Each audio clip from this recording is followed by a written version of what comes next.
Hello whiskey lovers and welcome to the channel. My name's Ryan, and as a lover of whiskeys from around the world, I've really thoroughly enjoyed studying the art of the history of distillation, as well as the different nuances of whiskey subcultures. And the history of American whiskey and bourbon is just fascinating to me. And on this channel, I'll be reviewing whiskeys, doing blind tastings and rankings, making recommendations, and in videos like these, I'll be unpacking all the essential information that you need to know about various events and eras in whiskey history. And today we're covering the Whiskey Rebellion in the newly formed United States of America. So what was it? Who were the major players? How did it get resolved? And most importantly, how did it impact the development of American whiskey? So let's dive right in. You know, most good stories start with the protagonist doing something cool to like hook the reader, you know? But with our story, we're gonna start with something I think every good story absolutely must have, and that is a good bad guy. Okay, so let's set the stage. The bad guy in our story is actually kind of interesting because he's an American hero and a well-renowned founding father of our nation. His name is Alexander Hamilton.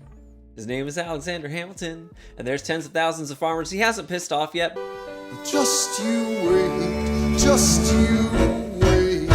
That's right. No one is perfect. And that also goes for the man recently celebrated on Broadway by Lin-Manuel Miranda and crew, and rightfully so, for his enormous contributions to our republic. And we toast to his successes. In fact, I haven't poured any whiskey for this video. We'll go with one of the earliest distillers' names in American history, Elijah Craig. This is the barrel proof. This is the C922. It has very different notes than most of the Elijah Craig barrel proof batches do. And so, Hamilton, we toast to you, to your contribution to our nation. We thank you for your service in the American Revolution. We toast to you, but now we're gonna talk a little bit of shit. I gotta be a little careful here. Far be it from me to throw shade on the man's legacy, and I'm gonna have to keep it down because my wife basically plays the Hamilton soundtrack on repeat here in the house, and if she catches me slandering the good man's name, it's gonna be hell to pay. Now, the man no doubt had some lapses in judgment throughout his life. I mean, we all do. Things like cheating on his wife. Well, we all don't do that. At least I haven't yet. Participating in illegal duels. And in the case of the Whiskey Rebellion, knowingly implementing an unjust and unfair targeted taxation on American distillers. But this didn't just come out of the blue. There were a lot of events that led up to the Whiskey Rebellion, which are just as important to talk about because it explains why Hamilton did what he did. The American Revolution came to an official end in the beginning of 1784, and our new Secretary of the Treasury, Alexander Hamilton, faced a huge challenge. Hamilton was now poised to take on a massive enemy, and that was the mountain of debt that the United States of America had incurred during the war. And Hamilton knew that he had to set up a federal system that could collect money and then apply it to that debt. So let's rewind. Just before the revolution started, there was a brilliant man by the name of Benjamin Franklin who recognized this serious problem that the colonies faced. The colonists had a strong desire to have a spirit that they could consume at the end of a tough day. I mean, colony life was not easy. It was no walk in the park. It was very demanding. I mean, you can relate. Maybe you pull a double shift, you come home, your kids want to treat you like a human jungle gym, and then you realize that the lawn has been neglected and you gotta like bag the trimmings and everything. You're just beat at the end of the day. You want a stiff beverage to unwind with before you go to bed. And so the colonists sought the comfort of a distilled beverage at the end of the day. Now, the problem was there was no spirit being produced within the United States, well, the colonies at the time. So a lot of American money, North American money from the colonies had to be applied and given to other countries instead because there was no locally distilled spirit. So a lot of these colonists, when they came over, they brought their stills with them, and then some major distilleries started to open up on the Atlantic coast. But the problem was that the grain they were used to distilling, barley, would not take in the northeastern American soil. It was too rocky. The easiest thing to distill was molasses. In terms of how demanding distilling molasses is compared to grain distillation, it's a walk in the park. And so rum became the American spirit at the time, the thing that most people were drinking at the end of a day. Well, this was problematic for two major reasons. First and foremost, it supported the African slave trade industry. So imagine this trade route with me. Over in Africa, you have slavers kidnapping people from their homes, putting them on ships, and sending them overseas to the French and Spanish colonies in Central America. Those African slaves are then offloaded and sold, and they're paid for with molasses that was being made by African slaves in Central America. They were working the sugarcane farms there in Central America. So the slaves are paid for with molasses. The molasses is then put on that same boat. That boat then comes up the coast. I gotta reverse this for you. Up the coast to the Atlantic coast of the North American colonies, us. And that molasses, we then buy it and we pay for it in rum. Because we're taking that molasses, we're distilling it into a ton of rum, and some of that rum is set aside to pay for the next shipment of molasses. The rum goes on that same boat, and that boat then goes back over to Africa. And the rum is given to the slavers in trade for black slaves that they put on that same ship, and it does that round trip again. Slaves go from Africa to Central America. They're offloaded and traded for molasses. Molasses comes up the coast to us. We trade the molasses for rum. The rum goes back over to the slavers to pay for slaves. And that's the route that's happening. And people are getting rich off of this. But it's not us, and it certainly isn't the African slaves. The second main problem that this caused was that a huge portion of American money was being spent on foreign imports. Now, Benjamin Franklin recognized this, and he realized that we needed to have an American-made spirit so that American product could meet American needs and therefore keep our economy stable. We needed to make our own spirit with grain raised on our land. The other main issue this caused was that it really pissed off the king because he was completely cut out of the American booze industry. He was sending over ships full of expensive wines and cognacs, and people were like, I could spend a fraction of the money on a glass of rum. I'm gonna have the rum. All this to say, Franklin recognized that we needed to have a self-sufficient liquor industry here in America, one that didn't rely on foreign goods.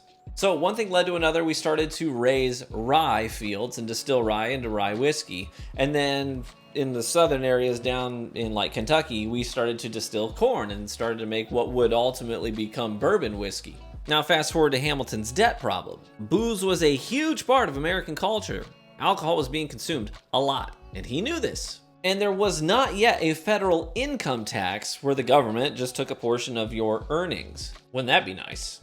Never have to worry about tax season. Uncle Sam could be the fun uncle, not the uncle that comes over and raids your fridge without bringing you a gift or bringing a dish to the potluck. And he takes the top shelf beer too, that barrel-aged imperial stout that you love. And he leaves your lawn mowing beer untouched. Anyway, Alexander Hamilton decided that he wanted to make Benjamin Franklin's dream a reality and take distillation away from the small town guys, the farmers, the blue-collar workers, the common class. And instead, he wanted to solidify American distillation of grain spirits as a major enterprise that would help get American currency flowing internally, but also give the Americas a huge export business where they could generate external revenue overseas. So in 1791, he imposed a hefty tax on distilled spirits for all Americans. Now the goal here was to get the major coastal distilleries booming. The idea is that if you kill the small time operations, then everyone has to buy from the big distillers on the coast. This would be kind of like if the federal government imposed a hefty taxation on your local butcher, Frank, who you've known for years. He has a little meat market downtown. He buys his stock from local farmers, makes excellent cuts that you like to pick up for your smoke or for the weekends when you're having the dudes over for a Saturday college football session, and then you eat the leftovers the next day while you're watching Formula One. But now Frank can't keep up with the taxation, and he has to close his doors of his shop that he's been pouring his heart and soul into for,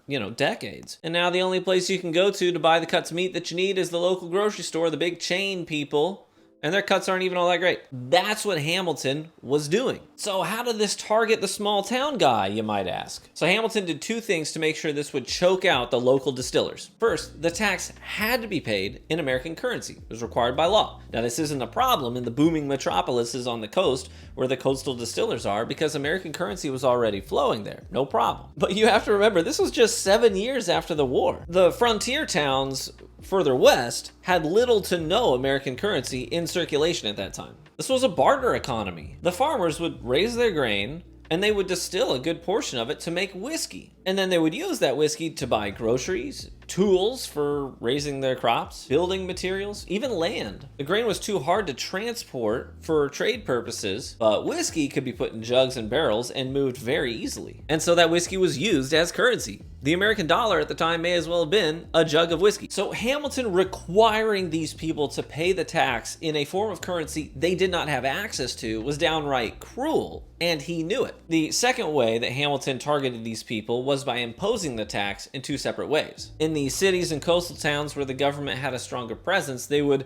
only tax you on the product that you made. So they would go in, they'd see how much product these distillers made, and they would only tax them on how much was actually produced. But anything west of the coast in the frontier towns, what they would do is they're like, well, we're not out there, so we'll just send people out to look at your stills and then tax you on an assumed full-time production of your stills. So you may have only distilled 2 gallons of whiskey that year, but the American government, the federal government, is going to tax you for 250 gallons. So they look at the size of your still and tax you for the predicted amount that you could make if you were running that still constantly for 4 months straight during the distillation season. Now, these farmers often only ran their still for 2 weeks. It depended on their harvest. It depended on how much time they had. This would be like if the federal government approached you today and said, hey, we noticed you picked up a part-time job for 20 hours a week, but we just cannot guarantee that you're not actually going in and putting in overtime and working 40 hours a week. So we're going to actually tax you based off an assumed 40 hours a week for the year. You would be livid. That would be more than double the actual amount that you owe them. And I'm willing to bet that wouldn't go over well. All of this was done with the intention of killing off the farmer distillation and family distillation that was a widespread hallmark of frontier life in blue-collar communities. And it would have worked. Except Hamilton forgot one very important thing. These people had literally just fought a war of revolution against a government that was tyrannical and imposing heavy taxation that was unfair and unjust on hardworking men and women. So rolling over and taking it was not really a part of their MO. And in a lot of cases, these weren't overly civilized people either. And this became apparent when federal tax collectors came to town to collect their dues, but they were sent back with empty pockets covered in tar and feathers, which was the early settler version of an emphatic middle finger. Now, in Pennsylvania, things were heating up. They were getting really intense, but down in Kentucky, it was a different story. The federal judge in Kentucky and the local tax collectors were much more sympathetic to the local farmer distillers, and in court cases, they negotiated much more fair taxation and generous payment options. And this helped Kentucky to continue to develop into what would ultimately be the bourbon industry without too much trouble. But our farmer distillers in other areas were not so lucky, and things turned violent. In fact, many of them floated down the river to evade their federal pursuers and fled to, at the time, Spanish New Orleans. But many stayed and formed an alliance ready to stand against their oppressors. Now, Hamilton saw this as a major opportunity. He encouraged President Washington to treat this as an opportunity to show that the American government could and would enforce its laws. So he encouraged Washington to request troops from each state to form the American army. Now, Washington was hesitant. He had seen so much violence, so much killing, so much war in his lifetime, even before the American Revolution. So he issued statements encouraging people to comply with the taxation, but it was too late. The damage had already been done, and even when he sent people to try and talk to the rebels and come up with a peaceful conclusion, none could be reached. Then came the Battle of Bower Hill. I'll sum this one up quickly because it was a pretty quick affair. The rebels cornered a man called General Neville in his home and demanded that he turn over the federal marshal that he had been seen traveling with. Now, the rebels didn't know that the marshal had already departed before they got there, and they didn't believe Neville when he said he wasn't there, so things got violent the next night. Neville's side shot first, and all hell broke loose. He barricaded himself in his home and then used his slaves as a makeshift militia to hold off the rebels. So the following morning after the night, the rebels kind of pulled back to go get reinforcements. Neville slipped out of his home, got some help, and some American soldiers went back to his house instead of him to help guard the place. The rebels returned, the fighting resumed. A ceasefire was eventually called, and the leader of the rebels steps up and walks up to the house to continue negotiations.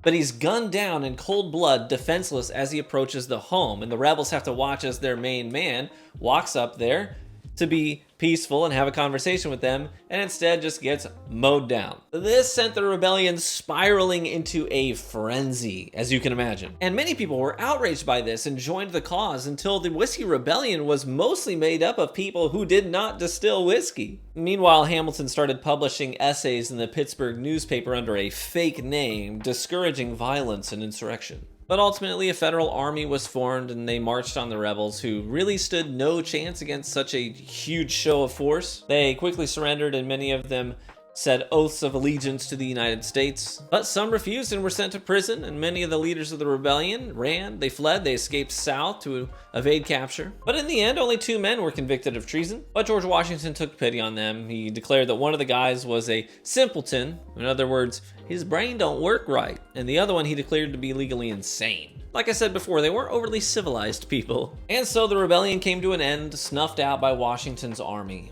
But Hamilton did not get what he wanted. His actions instead gave Thomas Jefferson a platform to run on. And Jefferson promised to repeal the tax if he was elected president of the United States. Jefferson openly criticized Hamilton and Hamilton's decisions during the Whiskey Rebellion, saying that Hamilton fabricated the whole ordeal just to make himself look better. And so Jefferson was seen as a candidate of the people, he was elected president, and he did in fact repeal the taxation, and local farmer distilling continued to thrive. A couple of things to note about the rebellion though. One common myth is that the rebellion sent some rebels fleeing south to Kentucky where they set up shop there and then began the bourbon industry. At best this is historically unproven, but in reality it's downright refuted. Kentucky distillers were already well established by that time, and we have physical receipts to show it. Kentucky bourbon was not likely the result of rye distillers from Pennsylvania fleeing away from the fuzz and running to Kentucky. The whole reason they were running is because they were guilty of tax evasion and insurrection. So if they stopped to set up shop in Kentucky, the federal marshals there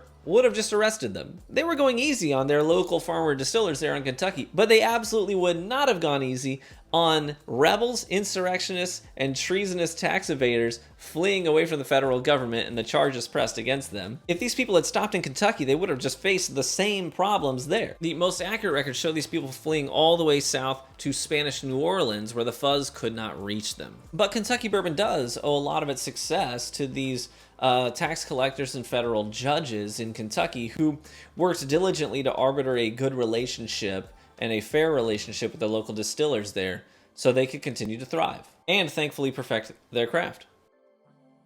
Another big takeaway is that the rebellion that Hamilton fueled ended up giving a rise to the Republican Party at the time, which to be fair is not at all the same thing as the Republican Party that exists today. They were two separate things. But the point is that a rift was created between the Republican Party and the Federalist Party, helping to fuel the bipartisan nature of American politics that we have today. And so there you have it. That's the basic gist of the American Whiskey Rebellion that took place between 1791 and 1794. I hope you found this as interesting as I do. Thanks so much for watching the video. If you did make it to the end, be sure to say so in the comment section below so I can leave a heart on your comment to let you know that I appreciate it. If you liked the video, please feel free to leave a like on it, as that's the best free way to support my content here. And thank you to my patrons who have been diligently supporting on Patreon. If that's a new concept to you, you're welcome to click the link in the description and in the pinned comment to go to my Patreon account.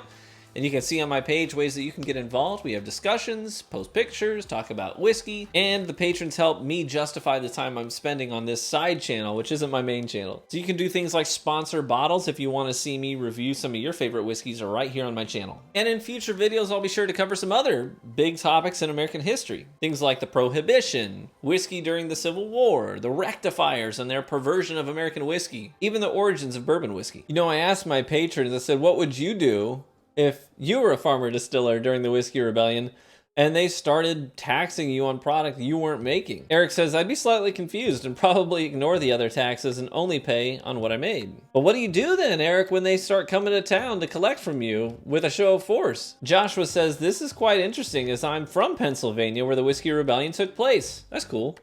I'm fairly sure I would have acted the same way many of the farmers did back then. I would complain and not pay the tax. It's a tough question, like you're forced between a rock and a hard place. Anyways, thanks again, friends, for joining me in this video. I look forward to seeing you in the next one. Oh, I forgot. Country Wine and Spirits, which is a website that you can order liquor and different spirits from directly. They were super generous. They're sending me like a whole box of bottles.